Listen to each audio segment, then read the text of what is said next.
All right, here we go. The first start with it completely done. I think we got it cut off right here. My dad's in the seat. He's gonna crank it up. We're gonna see how it sounds. All right, go ahead.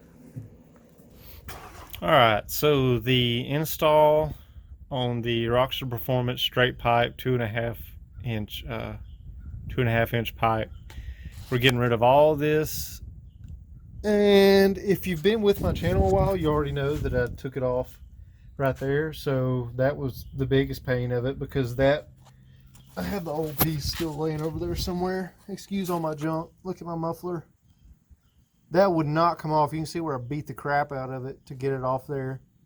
But anyway, there's this. Actually, while it's off, let's compare the sizes. Let's compare the pipe sizes. Oh.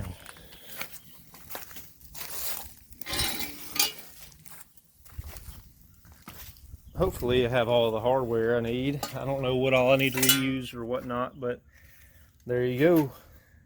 That's the difference in the size. All right. This will slide all the way up in there. So obviously, just like anything else, the stock one is more restrictive, and if you're going to do any kind of tuning or air modifications, I'm sure this is like a must-have, or just make your life easier. And it seems like the on the rocks boost, what do you call that? It's not the boost valve, it's that thing that holds down the hose up there, I think, on the grid heater. Anyway, so this is a 1/2 inch. It might be some other metric size, I don't know, but 1/2 inch fits it perfect. So I have me a, let's see, contraption here, a double extension. I think I'm gonna need it on this back one over there, and I'm not sure about this one, this last one over here. So let me get this junk down and I'll get back with you. All right, so this is where I'm at so far. I've got it off, got the flanges apart. My little extension poles work pretty good. Luckily, this is a new vehicle, so all that came off very nicely. There was a little bit of, you know, your typical clearance problems of trying to get your hand down in there, just like working on anything. So this runs over the transfer case, skid plate and all that, and it comes back right here. Well, I thought I was just going to go out this way and drop it down, but this is hanging up on my speedometer switch. So just to be safe, I'm just going to go ahead and take mine off right here. Also, you will need a deep socket because of these bolt lengths. So I'm going to go ahead and disconnect it here and take these off separately. You might be able to, I don't know, worm it out this way. I don't, if you had enough patience or somebody helping you, but I'm just going to go ahead and do this. I don't feel like fighting it. We got the other one out, and I want to talk real quick about this fitment. I mean, I know it's just a pipe and everything, but this thing, what I did was I went in kind of upside down, meaning the way you see it now, I had it kind of coming down towards me. And that was because of the clearance issues I was having right there. So you rotate it and then slide it in, and then it goes up. Luckily, my gasket stayed on there. I guess because it's at an angle and it was hanging on them threads, so I didn't have to hold that up there and manage that. This went on very easy. I set it up there, and then the good thing is it can't drop because it'll just hit this cross member here. So you get it up there. I went this pattern. Now these aren't tightened down all the way, but I went here, and then the back ones to keep it from dropping anymore. And then I saved this one for last because it was the hardest to get to. So everything was already lined up with between this one and the other one, so that this one would go on easier with no problems. So you have no idea how hard it is for me not to go ahead and tighten them down and crank this thing up and see what it sounds like. But I'm gonna wait. They say to wait on tightening it down so that you can get your proper alignment and everything, to not burn any kind of sensors or switches. I'm sorry, wires. And there's not that many. I think just this one right here is the only one you got to worry about. But let me see what the next step is. Okay, so I'm almost done, I believe. This is where we're at. I got it routed through here. I don't have the clamps tightened up there. I don't know what size bit that is. I should have got that before I started recording. But as you can see, I have paint drying because I had to drill a hole. If there's someone out there that knows otherwise, please let us know. But I couldn't find anywhere where this would line up directly with any of those, if that makes any sense. It needs to sit flush up there. This is part of the fitment. It's calculated into that and sit a certain length off of the frame. So I have that drying right now, and that's where we're at. So hopefully once I get this up here, clamp that down, this will come up. And yes, that is a lot of exhaust hanging out, but they tell you that ahead of time.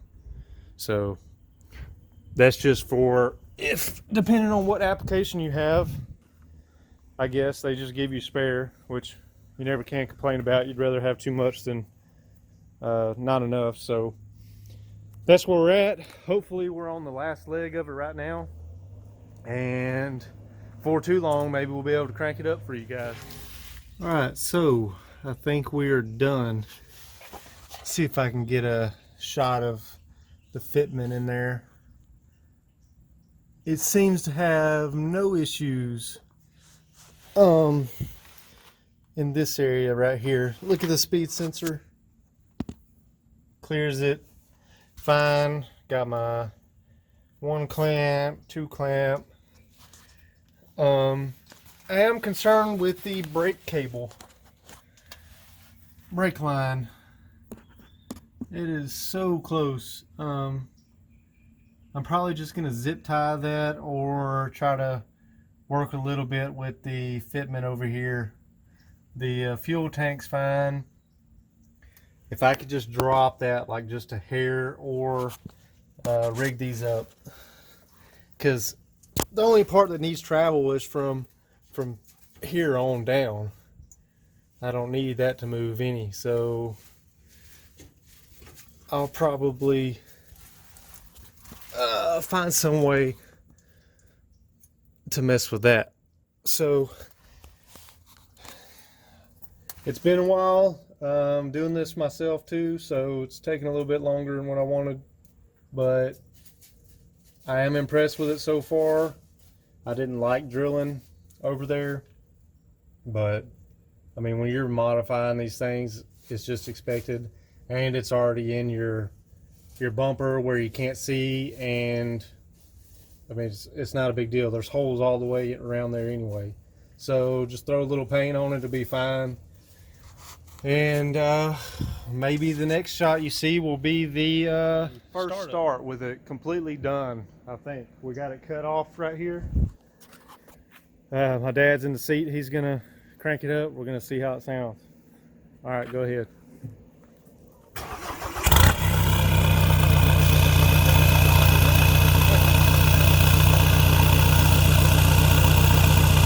right, give it a little juice.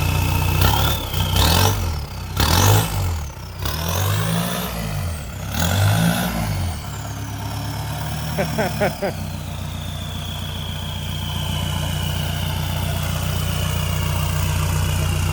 still need to kind of file that a little bit and shape it how I want to. I might tweak with this a little bit. It's not exactly straight, but It looks good. Hey, you want to back it up? Just go straight because I got pipes laying underneath there.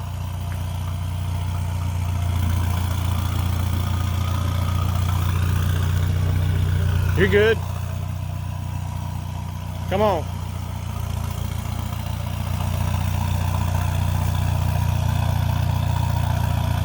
Slowly cut it this way to get around this golf cart. All right, straighten up.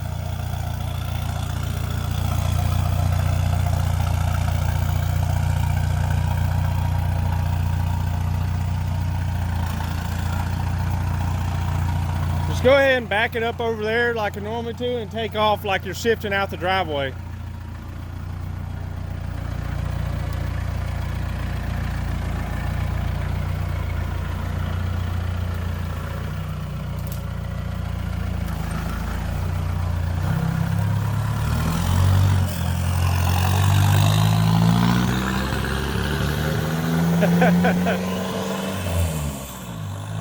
Like a Peterbilt. That's awesome. Man, this is hilarious. I don't know how this is going to turn out on film and how good you're going to be able to hear it, but man, it's funny. This thing sounds so good now. Let's see, he's turning around.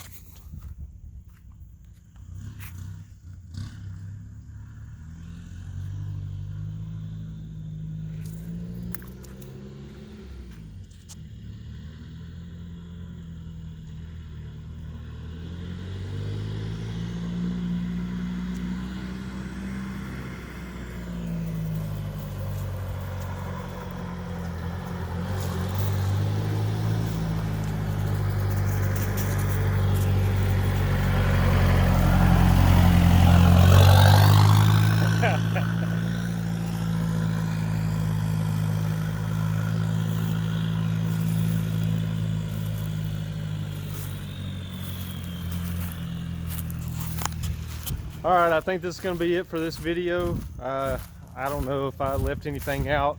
By the way, there is a dirt legal sale discount code going on right now.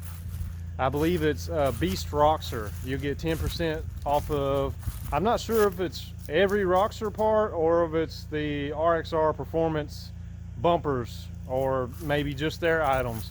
It'd be worth calling them. I don't know, it's a limited time. They just announced it last night. Maybe somebody from Dirt Legal can get in the comments and let everybody know. But that's gonna be it.